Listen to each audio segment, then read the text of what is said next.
Ang bayan ng Santa Ana ay binubuo ng 14 na mga barangay, kung saan ang original names nito ay mga kapampangan, na pagkakakilanlan naman ng lugar nila nung araw. Sa paglipas ng panahon ay napalitan ng mga ito at opisyal na ipinangalan sa mga santo.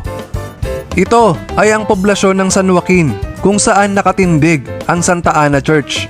Kung tawagin ito nung araw ay Kanukil, habang ang San Juan ay dating Tinehero. San Jose ay dating Katmon. San Pedro, dating Kalumpang. Santa Lucia, dating Kalinan. Santa Maria, Belen Bayu. San Nicolas, Sepong Ilog. Santiago, Libutad. San Isidro, Kinabawan. Santo Rosario, Pagbatuan. San Bartolome, Patayum. San Agustin, Sumpong. San Roque, Tuklong. At San Pablo, Tarabulbul. Kung hilig nyo po ang ganitong paksa, ito na po ang pagkakataon para mag-subscribe at tumutok sa mga ihahandog pa nating pagtatanghal tungkol sa pinagmulan ng mga lugar sa bansa. Ako po si Yuan at ito ang Nung Araw Channel. Hanggang sa muli po, paalam.